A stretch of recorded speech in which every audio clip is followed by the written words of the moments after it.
Hello and welcome to this lecture on introductory course on polymers.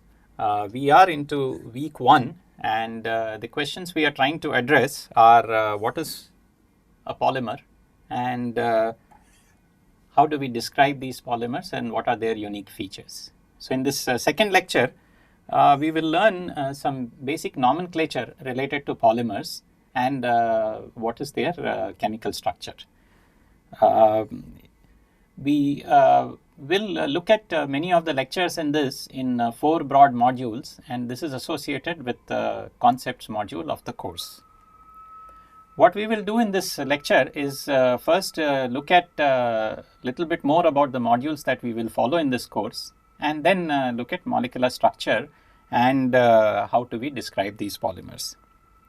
So just continuing on from where I left off in the first lecture, the modules are associated with 4 broad issues. The first one is related to concepts, where we will learn scientific and engineering concepts related to polymers. An important aspect of usage of these polymers in scientific and engineering applications is their properties. And here, as people working with polymers, we must be able to estimate and calculate properties, have numbers, play around with numbers, use the numbers. So that will be an important component of the course, where we will look at quantitative and calculations associated with these polymers and their properties. Of course, these are important class of materials because they have present as well as future applications. So not only do we need to worry about how to estimate or calculate, we also have to worry about how to apply, or what is the application of these materials, and the sustainability of polymers. So the questions that if you look at associated with the different modules, in concepts we will try to learn why and how of polymers. Why is its mechanical property? Why can strain be very high before it breaks? In terms of properties, how much? How much does a rubber extend before it breaks? Is it 10%? No. In fact, it can be as high as 600%, 800% strain. So which means it can become 8 times its length. Of course, it's not surprising. You have always used a rubber band which can extend 5 to 6 times its original size. Now also, where is the application? What property mix makes it very suitable for a given application? And if an application is not there, can I think of a given material and then apply it in a new situation? And of course, finally, what do we do, given the questions associated with sustainable use of polymers? So when we go down several lectures in this course, these are the kinds of things that we will be discussing in each of the module. So in concept related things, we may discuss things related to, for example, an important concept called glass transition, which makes the material very soft above glass transition and very hard below glass transition. The fact that PET bottle at room temperature is good enough to store soda, but at 70-80 degrees it will not at all be able to store the carbon dioxide, and carbon dioxide will permeate from it, is a very important concept associated with glass transition. Or for example, polymers with ionic groups. In fact, many of the macromolecules that are there in our body, whether it's protein or DNA, they are all examples of polyelectrolytes. So what happens when you have a macromolecule, a giant molecule with charges on it? The second set of lectures are associated with properties, and there we will look at properties such as conductivity, in terms of diffusion of small molecules, like I mentioned, carbon dioxide diffusing out of a PET bottle. If we are using several materials together, then their surface energies. So many of these properties, what are the numbers? Why is it a polymer has a given surface energy, or why does it have a given conducting property or a resisting property, and so on. So here we will look at very specific number based calculations for evaluating theoretically as well as from a practical consideration. And in terms of applications, we will look at various different classes of applications, from sophisticated applications like energy storage and energy generation, to something which is more mundane in terms of day-to-day use, packaging applications, and so on. And of course, we will also spend a significant amount of time looking at sustainable use of these polymers and what makes these polymers challenging in terms of their sustainable use. So therefore, the lectures in this course will be, as you can notice, the current lecture is always mentioned here. The section which is being discussed is on the screen, and the slide number is also mentioned. And so you can follow all the lectures by focusing on some of the messages which are there on the slide in a very standard format. And just to remind ourselves again, and this is something which cannot be overemphasized while learning about polymers, is the fact that they are macromolecules or they are very giant molecules. And given that this is their nature, one of the first things we will start doing is learning about what is meant by a polymer, what is a polymer made up of. So generally, the monomers is a single molecular unit which combines together to make a polymer. And so, for example, ethylene is the monomer for polyethylene. And ethylene, as most of you know, is just CH2CH2.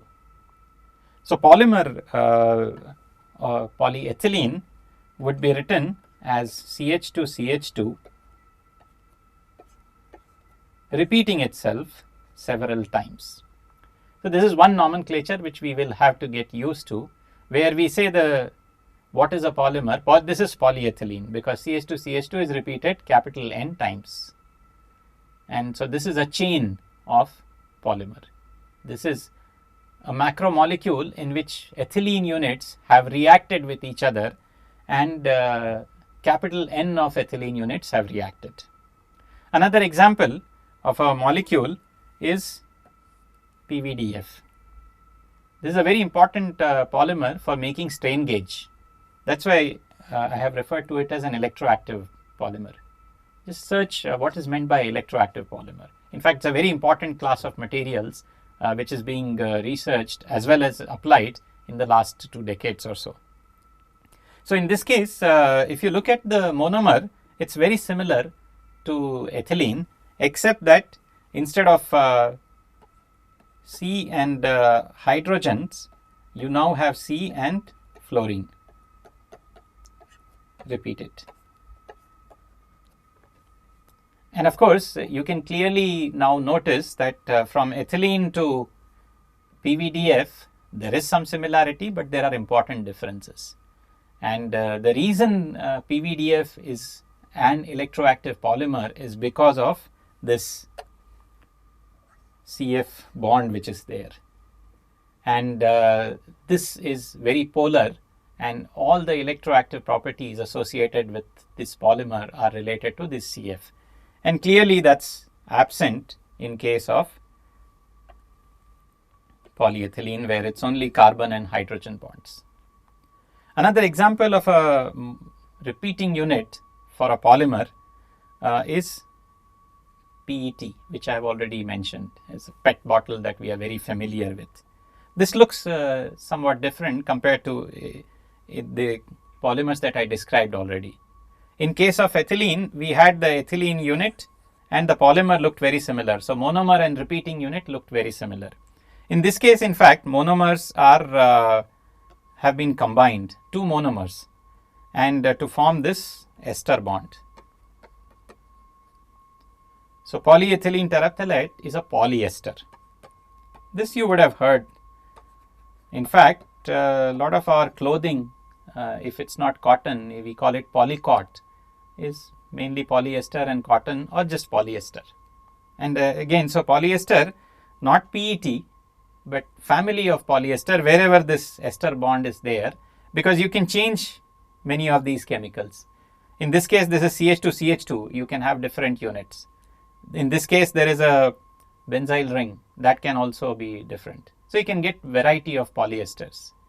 So in this case, monomers are diacid and diol. We will look at this again in the course to come. If you have N small,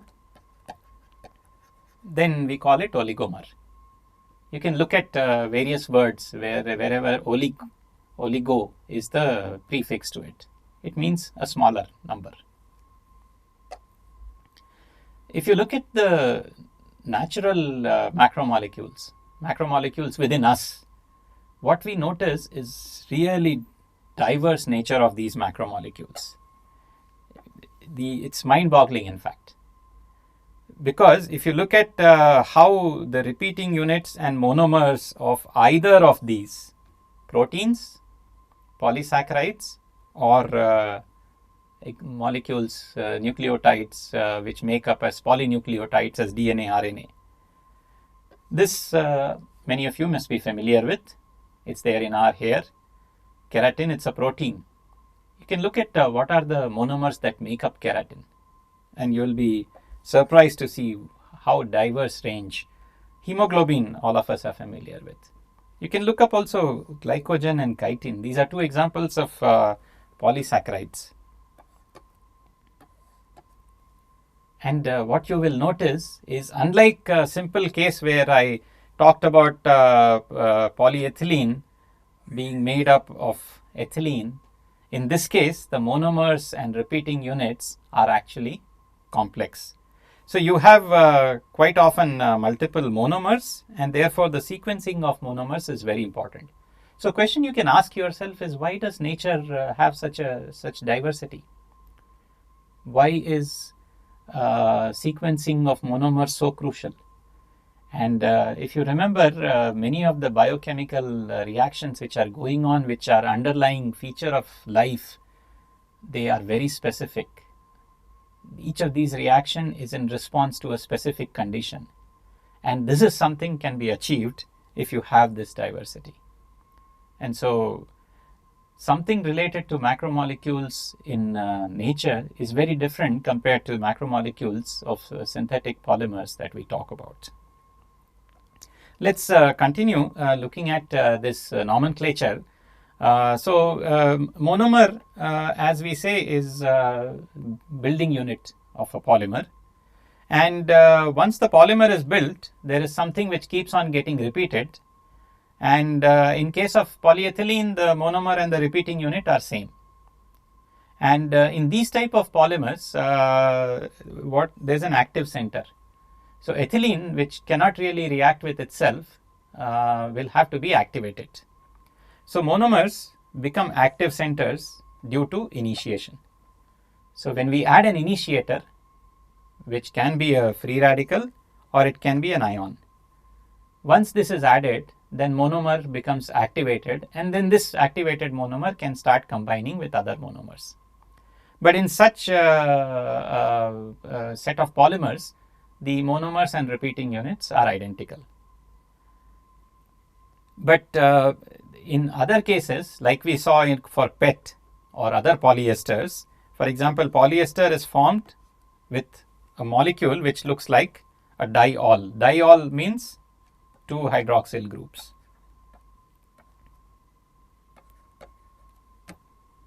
And a dicarboxylic acid,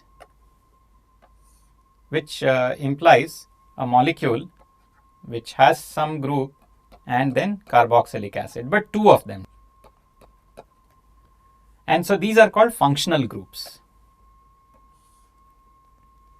And in this case, the monomers are this diol and dicarboxylic acid.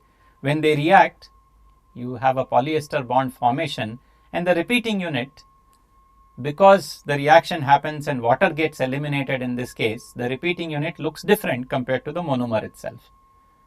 But again, as we saw earlier, so the repeating unit is continued to be repeated throughout the polymer chain. So important thing to note in all of this is functionality, the monomer which is being added or the reacting species which is being added, how many times can it react? So we saw that diol and dicarboxylic acid can react 2 times. So these are examples of bifunctional materials. And here you can ponder over this question. For example, what is the functionality of allyl alcohol? But look at the other part of it. The question is also asking specific. So clearly functionality is a concept where you have to think of how many different ways can a molecule react. So just think over this question before you go any further. Just pause and think as to what your answer is for allyl alcohol functionality. Let's continue on our journey to define some of the nomenclature associated with polymers. So polymers we will refer to as a chain because it's one building block keeps on repeating itself. It's like chained together. Monomers are chained together. And of course, the end of the polymer is either an initiator molecule or it's either a carboxylic or hydroxyl group in case of polyester. So end groups are important. And then we'll also define what is called the degree of polymerization. What is the length of polymer basically? And while we are doing this, a question that you can think of is how do we really establish that there is a chemical reaction and a polymer is being formed due to a covalent bond formation? So for example, in case of polyethylene, we have CH2 repeated itself, and between 2 ethylene molecules, this covalent bond is being formed. And we will also soon become familiar with drawing polymers like this, implying that it's a long chain of polymers, and I've just shown 2 repeating units here. So the question you can think of is, if I have styrene going to polystyrene, how do I establish that actually styrene has indeed covalently bonded with another set of styrenes, and I have got a linear chain of styrene which are all together covalently bonded? And in fact, this question is very important because this was what scientists and engineers grappled with 100 years ago while trying to establish concept of macromolecule. And it's non-trivial. In fact, you can try to read the history and see how some people try to argue that, styrene molecules just agglomerate with each other, and therefore the solid styrene, which looks like, is a colloidal form of aggregated solid. And then came along other set of scientists and technologists saying, no, styrene molecule is reacting with another styrene molecule to form a macromolecule, and therefore liquid styrene becomes solid styrene due to macromolecule formation.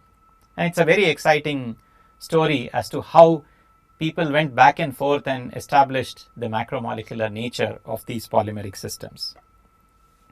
So let's continue in terms of looking at the further terminology. So given that the polymer chain is going to be our central concern, the chain itself we'll refer to as backbone also. And we will call it backbone because around these backbones, several other things can be talked about. One example is side group on a polymer chain. For example, we saw that for polyethylene, the groups were only hydrogens. But if instead of a hydrogen, I replace it with a methyl, then that becomes propylene. Rest are all still hydrogen.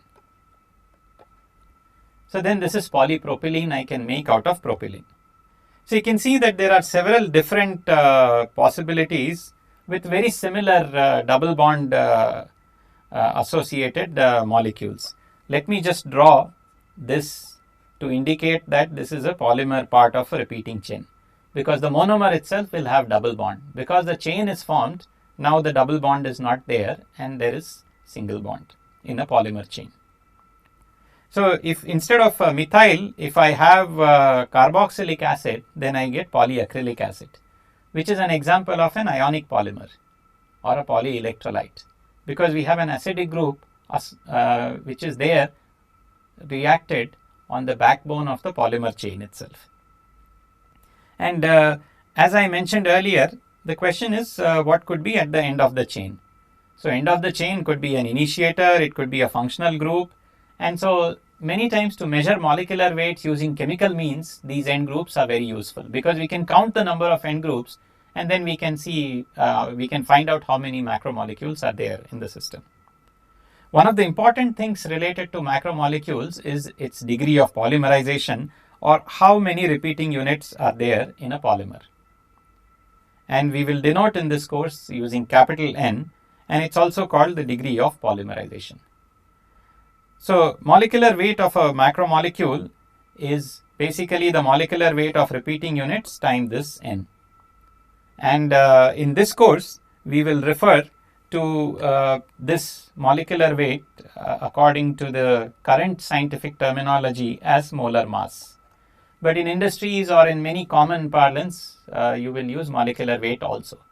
So molar mass is what is formally now it is called, but molecular weight is also used by several users. One important feature which we will have to become very familiar with is the fact that there will be a distribution of molecular weights or molar masses in a polymer. When I take a bulk sample and look at different macromolecules, each macromolecule will have or can have different N. And this is again where synthetic polymers differ from many of the natural polymers.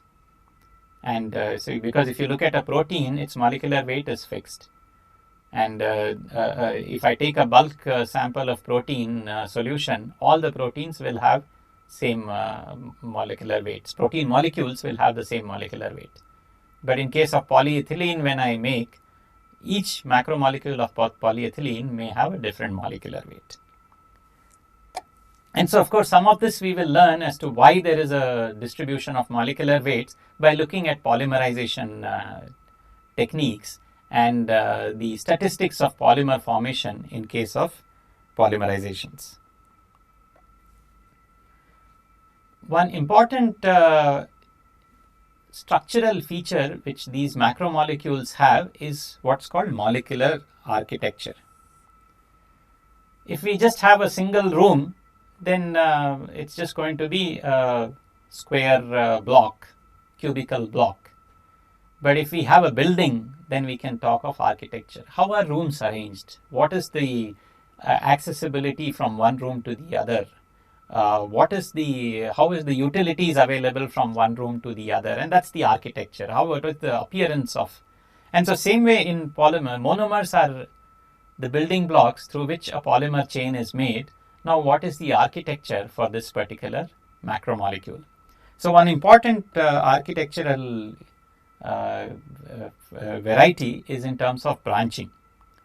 So one thing which we will continuously do in this course is start drawing curves like this and then understand from them that this is a polymer chain being drawn. And what I have drawn here is a linear polymer chain, which implies that it's possible to get a branched polymer chain. What will that look like? There will be branches which are growing from the backbone. Now you can also see why something is called the backbone. So in this case, the black curve which indicates the backbone, while the blue curves indicate the branches which are there.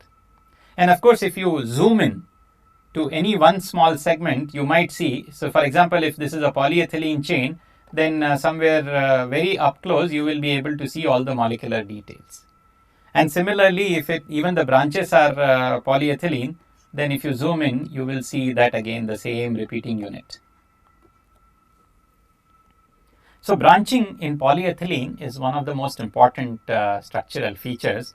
In fact, you can make storage vessels or pipes out of polyethylene. You can make very flexible grocery bag kind of things. Or you can also make stronger bags, which are, for example, milk bags. And so the same polymer can be used in variety of applications depending on whether it's branched or not branched and what kind of branching does it have. The D here refers to density. So we have high density polyethylene, low density polyethylene and linear low density polyethylene.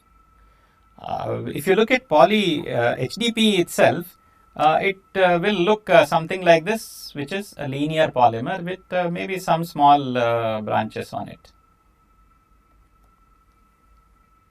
If you look at LDPE, it has long as well as lots of branches, while LLDPE has controlled set of branches. The number of branches is also controlled and the length of each and every branch is also controlled. So clearly, when we try talking about branching and backbone in the material, for branching, we need to know the number of branches as well as length of branches. And then depending on what are these features, we can see different types of polymers being generated. Not just branching, there are various types of architecture possible in polymers. And for example, you can have the polymers in a network. So a macromolecular chain can be covalently bonded to another polymer chain. And so what you can generate therefore is a network.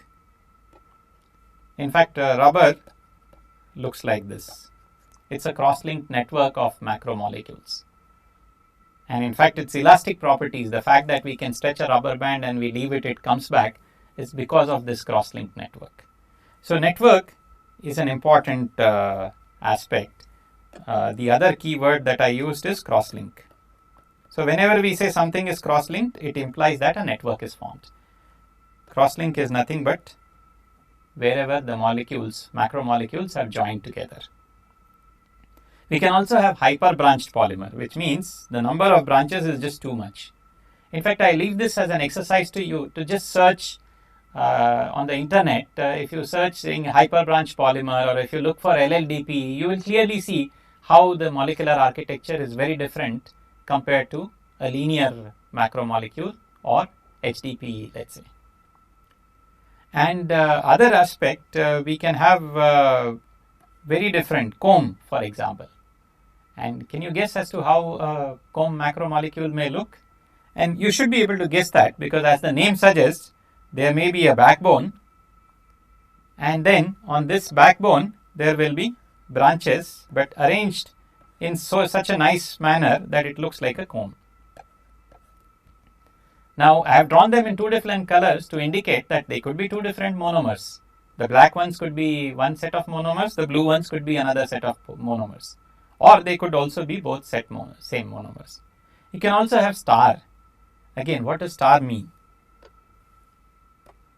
Basically macromolecules growing out like a star from a single point. So you can see there is a very rich variety of molecular architecture which is present. And through polyethylenes, we already know that this molecular architecture is very important, because it determines what the properties of these polymers will be and where can they be used.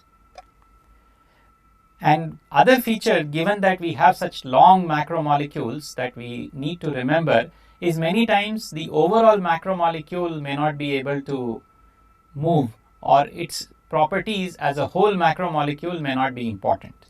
So soon we will also start looking at macromolecules like this, where there is one macromolecule, then there is another macromolecule, they are all entangled like a bowl of noodles. And in such cases, what we will see is what's important is not the overall macromolecule and what it is doing, but maybe some small part of the macromolecules and what it is doing.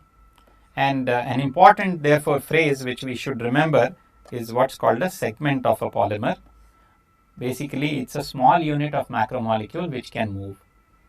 So the fact that cross-link rubber can stretch is because what segments can stretch, and so on. So with this, we come to the close of this particular lecture on the structure of polymer molecules. Just to talk about the question which was posed on slide number 9, allyl alcohol, what is its functionality? And if you see, it's a vinyl monomer with double bonds. So just like ethylene, it can react at both ends and form a chain. At the same time, this R group also has a alcohol group. It's a single alcohol group. So therefore, it can react with acid. So now you can go back and look at the question carefully and then see what is the functionality as far as reaction with carboxylic acid is concerned. So clearly this molecule has functionality of different kinds.